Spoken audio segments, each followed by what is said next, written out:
Seja muito bem-vindo à terceira aula do curso gratuito de esboço. E nessa terceira aula a gente vai falar sobre esboço de um personagem que imagino que é a parte que vocês gostariam de saber. Então vamos tratar aqui da introdução à cabeça, estrutura facial e poses. Vamos falar sobre tudo isso. Segue na aula. Para esboçar um personagem, a gente pode utilizar como base o círculo, que servirá para fazermos a cabeça. E com a medida da cabeça é possível medir, sim, a altura do corpo. É muito comum desenhistas contarem a altura do corpo se baseando na medida da cabeça. Então, se desenha, por exemplo, 7 cabeças, que são 7 círculos do mesmo tamanho que a cabeça do personagem, e você delimita o corpo dentro dessa medida, exatamente dessas 7 cabeças. Isso te ajuda a definir a altura de um personagem e manter as suas proporções corretas dentro da fisionomia daquele personagem em específico. Então, um exemplo dessa aplicação relacionada às proporções do nosso corpo seria o tronco ter mais ou menos 2 cabeças até o umbigo, uma cabeça para a região pélvica, 3 cabeças para as pernas, 2 para os braços e geralmente meia cabeça ou um pouco menos para os pés. É claro que essa medida ela não é padrão, afinal cada pessoa tem uma altura diferente. Então isso varia de personagem para personagem, mas é uma base boa para a gente entender as proporções e também trabalhar diferentes alturas para os seus personagens, de modo que eles não pareçam clones uns dos outros, sabe? Fica todos os personagens com a mesma altura, com o mesmo tamanho de cabeça, enfim, fica tudo igualzinho, que é um erro muito comum que vários artistas iniciantes cometem, e eu tenho que admitir que eu também já cometi ele várias vezes, e de vez em quando eu não presto atenção, eu cometo até hoje. É claro que essa medida nos ajuda quando o personagem está de pé, em cenas de pose, isso se complica um pouco, mas a gente pode anotar certas medidas que vão nos ajudar para a gente se guiar quando um personagem está fazendo uma determinada pose, ele está numa determinada posição que não necessariamente seja de pé retinho. Alguns desses pontos de referência, eu vou chamar assim ao longo desse vídeo, que servem para a gente definir certas proporções do corpo, são esses daqui. Você perceber que as mãos elas param mais ou menos na altura da coxa ali, sem chegar a encostar no joelho, mas ela fica abaixo da cintura, então ela vai parar ali mais ou menos na metade da coxa. Se você ficar de pé agora, deixar seus braços esticados para baixo, você vai ver mais ou menos onde que elas param. E você saber disso ajuda você a não deixar o seu personagem com o braço muito curto ou com os braços muito longos, muito compridos, parecendo o Slenderman. Outra coisa interessante que eu demorei bastante para perceber, mas fazendo alguns estudos eu acabei percebendo, é que o cotovelo ele fica na altura de um arco redondo traçado a partir do umbigo. Então você pega onde seria a altura do umbigo do seu personagem, você traça um arco redondo para cima e você vai ver que esse arco vai dar onde seriam os cotovelos do seu personagem. Então você consegue definir ali mais ou menos toda a gama de movimentação que o braço do seu personagem vai fazer com base nessa circunferência a partir do umbigo. Outro ponto de referência interessante é perceber que a perna, quando está dobrada, ela chega na altura da bunda, mais ou menos. Então, é entender que a parte de baixo da nossa perna, onde fica ali a panturrilha, a canela, etc., ela tem o mesmo tamanho, praticamente, que a coxa. Então, você consegue ali, de novo, fazer quando a perna estiver dobrada, traçar uma circunferência, mais ou menos da canela ali, onde fica mais ou menos o tendão de Aquiles, e com a bunda do personagem, e a partir dessa circunferência você consegue fazer toda a gama ali de movimentos também da perna. Lembrar esses detalhes e tentar reconhecer outros vão nos ajudar a manter um controle melhor quanto à proporção e anatomia de cada personagem, mas é claro, se você quiser se especializar, vale um estudo detalhado sobre anatomia. Tem vários livros, vários vídeos de anatomia muito interessantes aqui na internet que vale a pena você estudar e se aprofundar mais. Eu estou falando aqui do básico em algumas coisas que eu consegui observar, mas realmente quer se aprofundar, eu aconselho que você pesquise mais, principalmente sobre alguns livros de anatomia. Eu mesmo tenho que estudar mais anatomia, com certeza.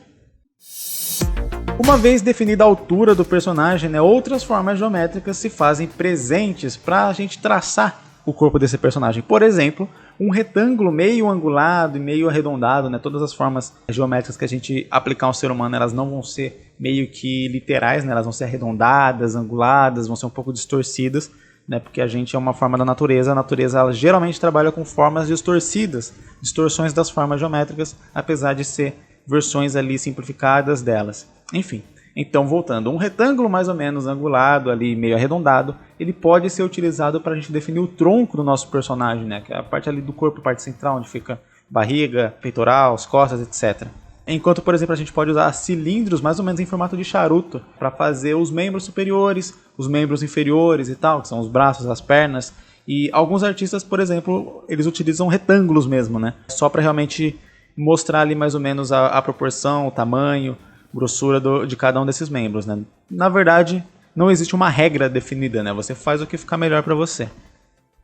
Mas falando das mãos, por exemplo, mãos fechadas, elas podem tanto ser representadas com círculos, quanto com quadrados, como eu disse, quadrados meio estilizados, né? Isso também depende do ângulo e da posição que a gente está fazendo essa mão. Outra coisa interessante, né, desses pontos de referência para a gente perceber é que quando a gente fecha a mão, a gente está com a mão fechada, né, tá com um punho formado, o nosso dedão ele chega mais ou menos até o dedo médio, né? Então ele abrange ali o nosso dedo indicador e o nosso dedo médio não chegando até o dedo anelar. É legal isso, a gente costuma desenhar muito, né? Personagem dando soco, etc. Saber fazer uma mão fechada é interessante nesse sentido. Perceber também que ela não fica reta, ela não é quadrada, né? Ela vai fazendo um movimento meio que espiral. Os dedos, eles, por serem um menor que o outro, eles vão fazendo esse desenho espiral. Você percebe que fica ali uma coisa meio torta, assim, um pouco inclinado parecendo. A gente percebe, por exemplo, que a gente tem a palma levemente quadrada, né, de onde os dedos arredondados saem. Então os dedos eles são meio cilíndricos, enquanto a nossa palma é um pouco arredondada. E em cada dedo a gente possui duas falanges, que são as dobras dos dedos, né, que também são arredondadas elas. Então você vai dividir meio que o dedo em 3 gominhos, né? Tirando o dedão, que você quase não consegue ver a outra articulação dele, né? O polegar, detalhe que o polegar opositor é o que diferencia a gente da maioria dos outros animais, dos mamíferos, etc. Então, essa dobra que a gente tem no dedão, e você faz ele dividido em 2, basicamente, 2 gominhos, enquanto o resto da mão tem, os outros dedos, né? Tem 3 gominhos cada, sendo que o mindinho e os gominhos são bem menores.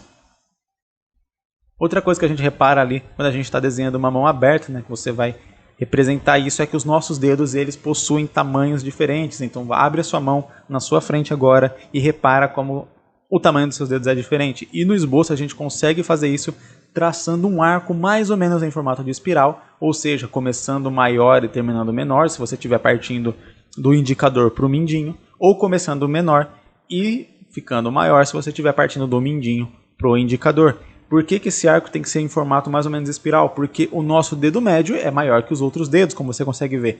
Então, você vai ir representando em ordem de escala de grandeza. O mindinho menor que todos, o anelar e o indicador mais ou menos no mesmo tamanho, e o dedo médio, o dedo do meio, maior do que os outros. Arredondar os bíceps, né, que são os músculos do nosso personagem, ajuda a trabalhar exatamente esses músculos, né? E quanto mais músculos, mais detalhe essa parte vai ter futuramente. Mas, enquanto a gente está na fase de esboço, fazer uma grande oval aqui já vai te permitir visualizar mais ou menos ali os músculos daquele braço. Então, fazer vários círculos e tal, eles ajudam a representar bastante os músculos. E o mesmo vale para as outras áreas que tem músculo, como, por exemplo, panturrilha, coxa e até, por exemplo, aquela parte superior do antebraço, né, que fica ali bem perto do cotovelo. Já os pés, eles têm um desenho que para mim parece um pouco complexo. Eu sempre tive dificuldade em particular com os pés. Eu sei que bastante desenhistas têm isso também, e costumam às vezes não desenhar os pés dos personagens ou sempre calçado e tal, mas é interessante a gente aprender a fazer eles. É por isso que a gente usa algumas formas geométricas que eles ajudam bastante aqui para conceber os pés, só que novamente, como são figuras da natureza, né, no nosso corpo, e tal, a forma geométrica ela não vai ser encaixada ao pé da letra, um triângulo certinho, ou um quadrado certinho, ou mesmo um círculo perfeitamente arredondado. Eles são figuras um pouco distorcidas. Mas, por exemplo, com um quadrado bem arredondado, né, e um círculo, a gente de tamanhos diferentes e tal, posicionados a uma certa distância um do outro, a gente consegue traçar ali o que seria o peito do pé e o calcanhar. E aí a gente liga eles com linhas curvas, né? Linhas curvas, principalmente você levando para o lado do pé que você quer. Se é o pé direito, você vai fazer linhas curvas para a esquerda. Se é o pé esquerdo, você vai fazer linhas curvas para a direita. E assim a gente consegue ter uma visão mais clara do pé se formando. A mesma regra que eu falei para a mão vale aqui para os dedos, com exceção de que aqui o comprimento é tão menor que as nossas falanges quase não aparecem, a não ser em imagens sem close, por exemplo. Está dando um zoom no pé ali, está mostrando bem de perto mesmo. Estão muito próximas e tal. E aí vai ser representado com muito mais detalhes. Mas no geral, você vai desenhar os pés ali com o dedo quase sendo como uma estrutura única. A não ser que esteja, como eu estou fazendo aqui, que é um plano mais detalhe, você consegue delimitar. Tem 2 gominhos, digamos assim, no dedo, e cada dedo tem uma falange. E os dedos seguem mais ou menos a mesma lógica que os dedos da mão, porém, nesse caso, o que seria considerado o dedo indicador, né, já que o dedão ele fica ali junto com eles, ele não fica separado como no caso da nossa mão, ele é o maior de todos. Então, você vai seguir quase que uma reta de crescimento e o dedo indicador que vai ficar do lado do dedão, né, do polegar do pé, não sei se pode chamar de polegar do pé, vai ter praticamente o mesmo tamanho que ele. O que vale sempre reparar é que o dedão ele é visivelmente mais grosso que os demais dedos e ele ocupa bem mais espaço, né, no pé. Em representações laterais de um pé, é sempre bom entender que ele sobe em direção à perna, ele não é reto, ele tem um formato quase triangular, né? Como eu disse, um triângulo meio arredondado, não é uma forma de um triângulo certinho, mas ainda assim a gente consegue aproximar ele de uma figura triangular. E quando a gente está fazendo de novo essa figura lateral, dependendo de qual pé a gente está mostrando e qual ângulo a gente está mostrando esse pé, se o dedão estiver na frente, ele vai cobrir todos os outros dedos, e se ele estiver atrás, a gente vai conseguir ver praticamente todos os outros dedos, né, um na frente do outro, até chegar ao dedão, que é o maior de todos, lá atrás.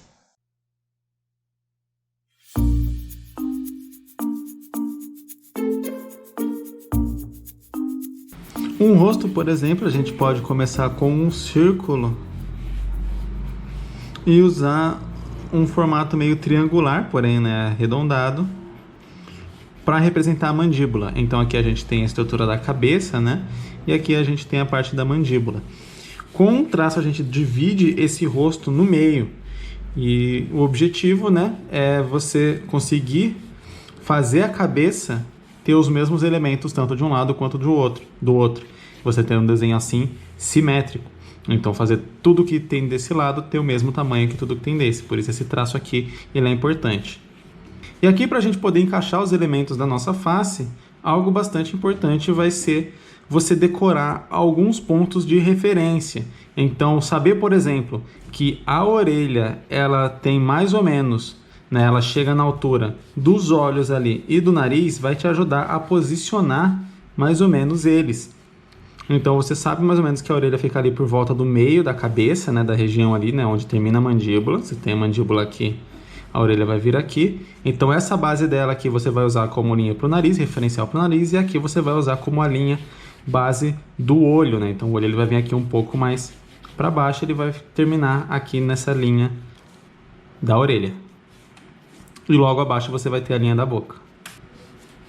A gente pode definir mais ou menos aqui o mesmo espaço para poder fazer a testa.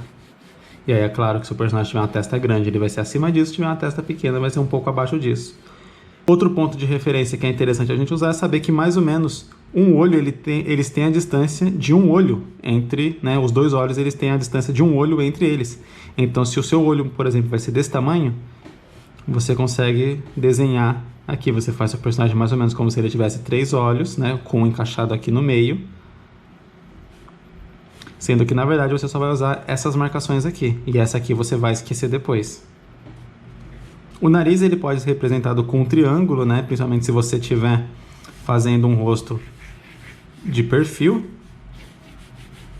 Você vai ver que a própria estrutura aqui do maxilar também vai ser de perfil. Nossa, fiz um nariz bem grande aqui, tá parecendo o meu. Então, vamos lá, vou dividir ele aqui. E ele vai ser basicamente um triângulo. Vou diminuir um pouco o tamanho. Aqui a gente tem a testa. E vê que ele é um triângulo meio arredondado. E aqui a gente tem a linha para ir pro queixo, com a boca aqui. E aí você vai fazendo várias entradinhas assim, que é para representar os lábios e tal. A narina. Se você vai representar o nariz de frente, A figura do nariz seria mais ou menos um retângulo com 2 círculos nas laterais. Eu sei que isso fica parecendo outra coisa, mas isso aqui é só pra gente conseguir representar, né? Isso aqui são as narinas, essa aqui é a estrutura do nariz. Você não vai desenhar isso assim de verdade, mas você vai usar isso aqui como uma base para você poder encaixar os elementos, né? Então aqui você tem a ponta do nariz, aqui você tem, né, o buraco das narinas. E às vezes de frente você só vai precisar disso para representar. Você pode, dependendo, marcar um pouco aqui as narinas e tal. Se for um velho, né, você vai muitas vezes representar aqui o bigodinho chinês, que chama, eu acho. Que é essa linha que puxa aqui, é uma linha de expressão, né, da boca. Ela vai puxar e ela vai encaixar aqui na boca.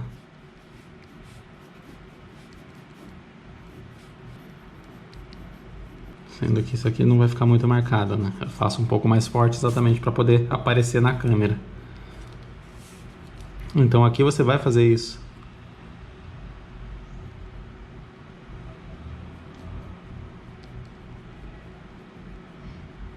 A boca é interessante a gente não fazer ela totalmente reta, né? Exatamente dar um pouco de volume para ela, então fazer ela torta assim. Não, nesse formato. Muitas vezes até não completando, né, aqui o centro e tal, como a gente faz aqui normalmente. E os olhos, existem milhões de formas de você fazer olho diferente.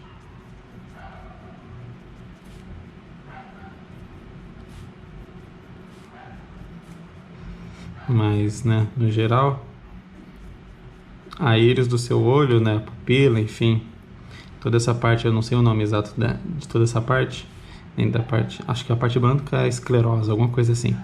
Enfim, ou isso aqui tudo é esclerosa, esclera, enfim. São círculos, né? Você vai representar com círculos e a sobrancelha você vai representar dependendo, ou com um formato mais arredondadinho, ou com um formato mais quadrado. Vai variar de acordo com o estilo do seu personagem e tal, não só com o estilo do desenho, mas sim com o visual do seu personagem. Isso é algo que é interessante a gente deixar claro, porque muitas vezes a gente acaba achando que algo tem a ver com o estilo do desenho e acaba fazendo todos os personagens parecerem irmãos gêmeos uns dos outros. Claro que nem todas essas regras, né, elas vão ser mantidas dependendo do nível de estilização do seu personagem, mas é interessante conhecer elas para poder quebrar elas e tal e brincar, mesmo quando você estiver fazendo um cartoon, uma caricatura ou esse tipo de coisa. Então você saber isso te ajuda ali a fazer outros tipos de estilização de personagem.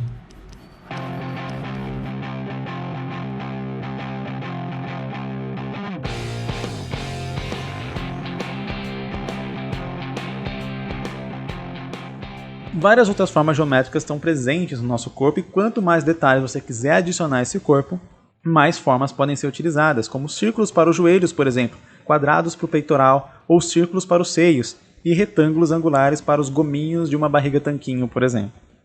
Mas vale lembrar que o objetivo do esboço é te dar uma base e ele não deve conter detalhes que atrapalhem a sua visualização do todo ali, do desenho como um todo.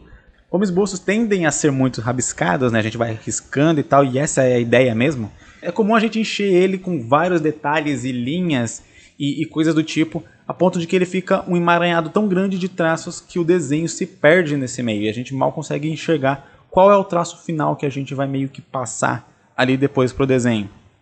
Até existem alguns artistas que conseguem se achar no meio dessa bagunça. Se for o seu caso, tudo bem, mas se você puder evitar, é bom para o seu aprendizado, porque à medida que você for praticando, você vai meio que achar a sua própria forma de esboçar. Mas ter a figura ali mais limpa para você conseguir ir finalizando, encontrando o seu desenho e observando bem ele, acho que vai te ajudar nesse primeiro momento.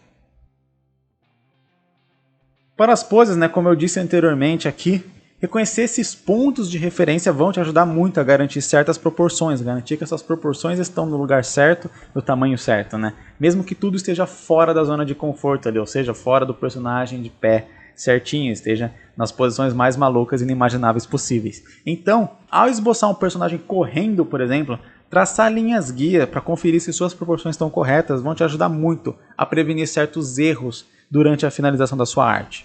Então você traçar circunferências, por exemplo, em relação a cada articulação te ajuda a entender mais ou menos ali qual que é a gama de movimentação que você pode ter no seu personagem e qual o tamanho que essa movimentação vai ter. Então, por exemplo, se você traça o tamanho da área do seu bíceps, né, da parte superior do braço, ali, do ombro até o cotovelo. Como eu disse, a partir de uma circunferência do umbigo, você sabe onde seu cotovelo termina.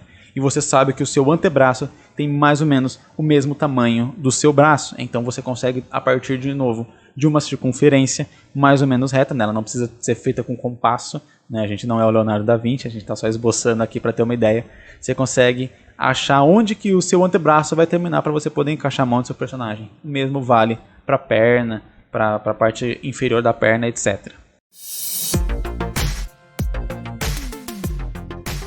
Outra forma de analisar se os seus elementos, né, os elementos que você colocou ali no seu esboço, se eles estão bem distribuídos, é você inverter o seu desenho. Caso você esteja fazendo ele no digital, aí é bem simples. Você geralmente quase todo programa tem uma forma ali de você inverter o seu desenho, né? Você fazer o que eles chamam de girar horizontalmente, se eu não me engano. Acho que a maioria dos programas usa essa expressão. Ele vai inverter. Caso você esteja fazendo ele manualmente, né, numa folha e tal, é só você colocar essa folha contra a luz, né? Você vira ela de costas para você, coloca ela contra a luz e você vai conseguir ver ali o seu desenho invertido. Geralmente esse processo transparece vários erros e ajuda a gente a consertar esses erros, né? Principalmente erros de proporção, erros de o desenho estar meio torto e tal, ou até mesmo erros de simetria, né? Você perceber que o desenho está assimétrico. Você fez um olho muito em cima, o outro muito embaixo, ou você fez um olho muito grande, outro muito pequeno, e que você, exatamente pelo vício de desenhar naquela forma, não percebia isso previamente. É muito comum ver vários desenhistas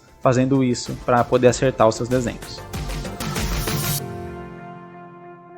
E na próxima aula a gente vai falar um pouco sobre cenários e como esboçar uma cena em perspectiva de maneira rápida e fácil. Até lá!